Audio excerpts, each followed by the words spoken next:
여기 이제 오늘부터 우리 이제 교구별로 특성할 텐데요. 좀 우리 새벽이니까 또 여러분 좀 이해도 해주시고 저도 뭐 오늘 좀 일찍 일어났는데도 목소리가 아직 잠겨 있는 거 보니까 더 일찍 일어나야 될 것 같긴 한데 어쨌든 우리 이번 한 주간 2024년을 마무리하고 2025년을 또 기도로 준비하기 위해서 또 1년 또 일주일 동안 우리 특세를 하게 되는데 좀 일주일 동안 힘들지라도 또 우리가 사회가 혼란스럽고 복잡한 이때 우리가 다시금 또 말씀 붙잡고 우리 끝까지 또 기도하면서 응답받는 귀한 시간 되시길 예수님의 이름으로 축원드립니다.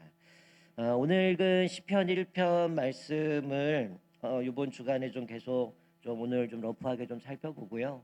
좀 아침마다 좀 조금씩 잘라서 좀 말씀 살펴보려고 하는데 이 시편 1편은 우리가 너무나 잘 알고 있는 말씀입니다. 특별히 의인의 복이 무엇인지를 보여주고 있는데 1절 보니까 이렇게 말씀하죠. 복 있는 사람은 악인들의 꾀를 따르지 아니하며 죄인들의 길에 서지 아니하며 오만한 자들의 자리에 앉지 아니하고라고 말씀합니다. 먼저 우리가 좀 생각해 봐야 될 게 복 있는 사람은 어떤 사람인가라는 생각이 들죠. 여러분들은 복 있는 사람이 어떤 사람이라고 생각이 합니까? 막연하게 복 있는 사람은 뭐 돈이 많은 사람인가? 아니면 힘이나 권력이 있는 사람이 복 있는 사람인가? 아니면 건강한 사람, 명예로운 사람이 복이 있는 사람일까? 과연 누가 복이 있는 사람일까라는 생각이 들게 되죠. 우리는 오늘 본문 말씀에 복 있는 사람이라고 할 때에 이 단어의 문법적인 의미를 보면 이건 복을 가진 사람 이런 의미입니다.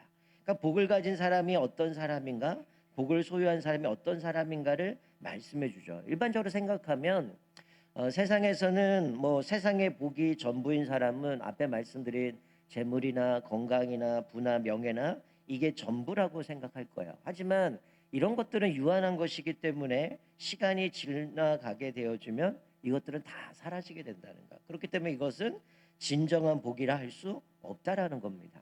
오늘 본문의 성경에서는 이 복이라고 하는 것은 영원한 복을 이야기하죠. 하나님께로부터 나온 것이기 때문이라는 거예요. 우리 마태복음 5장 3절에 보면 우리 잘 아는 팔복이 나옵니다. 팔복 첫 번째가 심령이 가난한 자는 복이 있나니 천국이 그들의 것이미요라고 말씀해요. 심령이 가난한 사람, 또 천국을 소유한 사람이 복 있는 사람이다라고 말씀하는 거죠. 여러분 심령이 가난한 사람은 어떤 사람일까요? 내 힘으로 안 된다는 사람이죠. 나는 불가능하고 나는 죄인이기 때문에 나는 불가능하기 때문에 오직 하나님의 은혜 아니면 나는 살아갈 수 없다는 사람이 심령이 가난한 사람이죠. 그런 사람에게 하나님은 천국을 주시겠다라고 말씀합니다. 즉 여기서 복 있는 사람이 어떤 사람일까요? 하나님 아니면 안 된다는 사람, 그리고 하나님이 주시는 천국을 소망하는 사람이 복 있는 사람이다라고 말씀하는 겁니다. 그래서 오늘 본문의 1절에 하나님을 소유한 사람, 하나님이 주신 복을 갖고 있는 사람은 어떤 사람인가? 첫 번째 악인들의 꾀를 따르지 아니한다라고 말씀하죠. 여기서 악인들의 꾀는 뭘까요? 생각입니다. 생각. 즉 여기서 말씀하고 있는 것은 하나님을 사모하고 하나님의 뜻대로 살아가려고 하는 사람들은 모두가 하나님이 주시는 생각을 해야 된다는 거예요. 여러분 요즘 시대에 악한 사람들이 얼마나 정말 가끔 TV에 매스컴에 등장하는 뉴스들 보면 야 어떻게 저런 생각을 했을까? 뭐 묻지마 범죄도 있고 여러 가지 모습이 있지만 우리는 이 시대에 그런 모습들 보면서 답습하며 살아갈 때가 참 많아요. 또 우리가 의롭게 살겠다고 다짐하지만 세상 사람들 다 그렇게 살아가면 우리는 진리를 지키고 살아가야 되면 그것들 따라갈 때가 많다는 거예요. 첫 번째 오늘 본문에서는 악인들의 꾀를 따르지 말라. 그들의 생각을 따라가지 마라. 즉 하나님을 사모하고 하나님의 뜻대로 살기 원하는 사람들은 하나님이 주신 생각을 가져야 된다는 거예요. 두 번째는 죄인들의 길에 서지 아니하는 사람이다라고 말씀합니다. 여러분 죄인들의 길이라고 하는 건 뭘 얘기할까요? 그들의 방법을 이야기합니다. 예수님을 믿는 사람이라면 세상에서 이야기하는 약육강식의 방식이 아니겠죠. 우리는 사랑의 방식, 하나님을 사랑하고 이웃을 사랑하는 방법으로 세상을 살아가야 되는 거죠. 우리는 어느 정도 선의의 경쟁들은 있을 수 있습니다. 그러나 사람들은 자신의 발 아래 다른 사람들을 내려놓고 내가 그 사람들을 밟아서 내가 뭔가 우위에 올라야 내가 뭔가 행복하고 복을 누린다 이런 생각을 갖는 방법들을 버려야 된다라고 말씀하는 거죠. 우리의 인생이 행복하려면 인생을 사는 방법도 하나님이 원하시는 방법으로 살아가야 되는 거죠. 자, 세 번째로 오만한 자리에 앉지 않는다라고 하는 건 뭘까요? 오만함이라고 하는 거는 바로 하늘 아래 자신만이 최고라고 하는 교만함을 이야기하는 겁니다. 즉 하나님은 그런 사람들의 자리, 그런 모임, 그 사람들은 하나님의 모임에 들 수 없다라고 말씀하고 있어요. 여러분 여기서 이 세 가지를 얘기하는 것은 아마 요즘 시대에 우리가 살아가는 사람들의 방법일 겁니다. 어떤 생각을 갖고 살아가느냐, 어떤 방법으로 그것들을 이루어가느냐, 그리고 그것들을 추종하는 그 자리에만 찾아다니는 사람이 있어요. 왜? 거기 가면 즐거움이 있거든요. 쾌락의 즐거움이 있기 때문에 악인의 생각, 악인의 방법으로 하면 내 손에 쥐어지는 것들이 있고 내가 누리는 것들이 있지만 오늘 성경은 그런 것들은 잠시 잠깐 뭐 유익을 있을지 모르겠지만 그것들은 다 사라진다라는 거예요. 그래서 그것이 진정한 복은 아니라는 겁니다. 특별히 하나님의 백성들은 하나님의 백성들이 앉아야 될 합당한 자리가 있다는 거예요. 그게 뭘까요? 은혜의 자리입니다. 우리가 늘 고백하지만 우리는 심령이 가난한 사람, 하나님의 은혜가 없으면 살아갈 수 없는 사람이죠. 그러니까 복 있는 사람이 어떤 사람이냐? 돈이 있고 물질이 있고 명예가 있고 그런 것들을 가진 사람이 아니라 우리의 안에 하나님으로 가득 채워진 사람인가를 보여주는 것이죠. 여러분 우리가 어떻게 하나님의 은혜의 자리를 선택할 수 있을까요? 그것은 분별력이 있어야 되는 거죠. 우리가 이 땅에 살아가면 참 우리가 뭐 성경에도 나오지만 사단은 교묘하게 광명의 천사로 가장하기 때문에 이게 옳은지 그른지 분별하기가 어렵다는 거예요. 그래서 성경은 특별히 잠언에서는 이 분별력을 지혜라고 이야기를 합니다. 그 지혜는 성령 안에서 주는 것이기 때문에 지혜는 성령 하나님을 상징하고 또 이 지혜는 분별력을 허락하기 때문에 하나님께서 주시는 그 지혜를 가지고 우리는 살아가야 됨을 말씀해 주고 있어요. 그래서 성령 하나님이 우리 안에 거하실 때 우린 지혜롭게 분별할 수 있다라는 겁니다. 근데 문제는 뭐냐면 우리가 그리스도인임에도 불구하고 점점 분별력들이 사라져요. 이게 말씀인지 이게 하나님을 기뻐하시는지 그것들을 사리 분별하지 못할 때가 있습니다. 왜 그럴까요? 우리 안에 죄 때문이라는 거예요. 우리는 계속 죄에 노출이 되면 마치 그 요즘 우리가 많이 중독되어 있는 유튜브 같은 것 같아요. 죄에 노출이 되면 점점 지나가다 보면 그게 진짜인지 받아들이게 되고 죄인지도 모르는 거죠. 그러니까 우리가 잘못된 유튜브 하나 영상을 보면 계속 알고리즘을 통해서 그것만 보게 되면 아 그게 사실인가 보다. 그래서 가짜 뉴스에 우리가 현혹될 때가 많은데 마치 죄가 그렇다는 거예요. 죄에 노출되면 어때요? 이게 처음에는 죄에 노출됐을 때는 죄책감이 있어요. 근데 이게 계속 반복되다 보면 어떨까요? 우리 안에 죄의식이 사라집니다. 점점 자신의 이기심과 거짓에 노출되면서 이게 뭐가 하나님의 뜻인지 분별하기 어려워지고 거룩함이 점점 무뎌집니다. 더 나아가서 우리의 영성이 무뎌져요. 그러면 자연스럽게 분별력을 잃어버립니다. 이게 하나님이 기뻐하시는 일인지 하나님이 싫어하시는 일인지 분별을 사라지게 되는 거죠. 그래서 사도 바울이 고린도전서 보면 이렇게 말씀해요. 너희가 하나님의 성전인 것과 하나님의 성령이 너희 안에 거하는 것을 알지 못하느냐. 이 이야기를 하면서 뭐라고 말해서 성령과 죄가 공존할 수 없다는 거예요. 우리가 성전이라면 우리 안에 하나님으로 가득 채워져야 되고 성령으로 가득 채워져야 되는데 우리 안에 죄가 자리 잡다 보니까 어떻게 해요?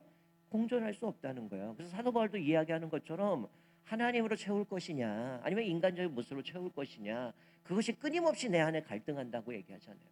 죄가 들어오면 그 자리에 하나님이 설 수가 없는 거죠. 죄가 그 모든 걸 잠식시켜 버린다는 거예요.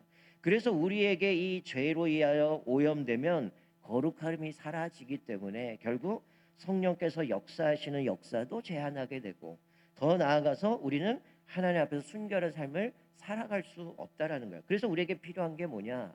성령 충만함이 필요한 겁니다.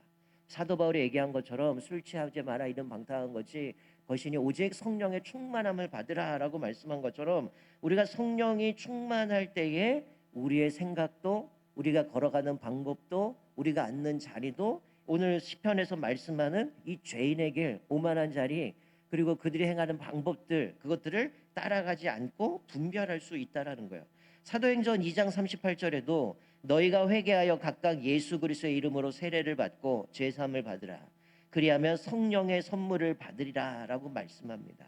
오늘 우리가 하나님 앞에서 분별력을 받기 위해서는 우리가 기도해야 되고 회개해야 되고 성령 충만을 구해야 된다는 거예요. 그럴 때에 우리가 거룩함을 덧입게 되고, 그래서 악인들의 꾀, 죄인들의 길, 오만한 자리에 앉지 않을 수 있게 됨을 말씀해 주고 있는 거죠. 그러니까 세상적인 거는 일시적이라는 거예요.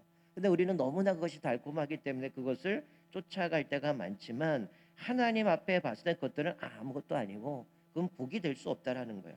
그렇기 때문에 우리에게 오늘 시편 1편의 말씀은 복을 가진 사람, 그 복이 뭔가 분명하게 우리에게 말씀해 주고 있는 거죠. 그래서 온전한 복을 누리시길 바랍니다. 특별히 우리가 성령 충만함으로 인하여서 우리가 잃어버린 하나님의 만복을 회복되기를 주님으로 축원드립니다. 특별히 이번 한 주간 특별 새벽 기도를 통해서 우리가 하나님 앞에서 기도하면서 하나님의 복이 무엇인지, 우리에게 잃어버린 다시 한번 분별력들이 회복되어지고 하나님이 주시는 그 분별력 가운데에 또 하나님이 주시는 복을 누리며 살아갈 주님을 축원드립니다. 자, 그래서 2절 말씀에 보면, 그러면 성령의 사람은 어떤 사람인가? 2절 말씀은 하나님의 말씀과 동행하는 사람이라고 말씀해요. 오직 여호와의 율법을 즐거워하여 그의 율법을 주야로 묵상하는 자다. 어떤 사람이 복이 있다고요? 돈 많은 사람, 명예, 어떤 그런 가진 것이 아니라 뭐라는 거예요? 복 있는 사람은 하나님으로 충만한 사람이죠. 성령 충만한 사람이죠. 그렇기 때문에 어떻게 해야 돼요? 오직 여호와의 율법을 주야로 묵상하는 사람, 율법을 즐거워한다는 거죠. 왜 즐거워합니까? 내 안에 성령으로 충만하게 하기 위해서, 하나님의 말씀으로 가득 채우기 위해서, 하나님이 내 안에 가득 채우기 위해서 우리는 그 말씀을 붙들고 살아가는 거죠.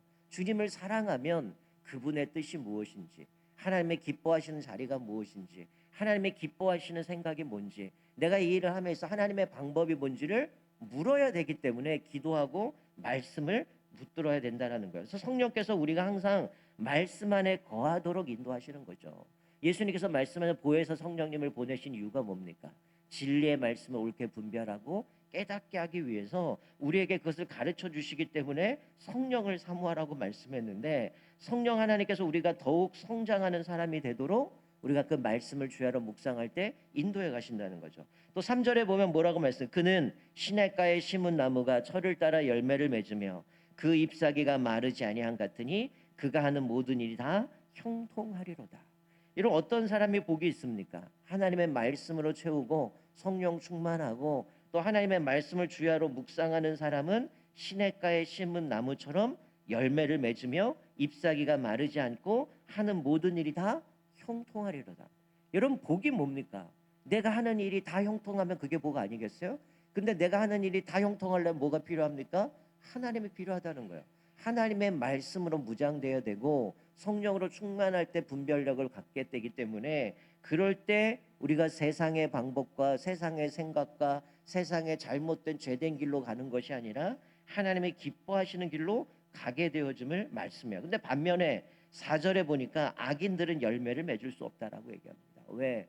그들은 껍데기에 불과하다. 겨와 같아서 바람 불면 날아가는 것처럼, 결국 5절 말씀에는 그들은 열매를 맺지 못하는 나무는 심판을 견디지 못한다. 심판을 받게 된다는 거예요. 결국 의인들의 모임에도 들지 못하게 됨을 말씀해 주고 있습니다.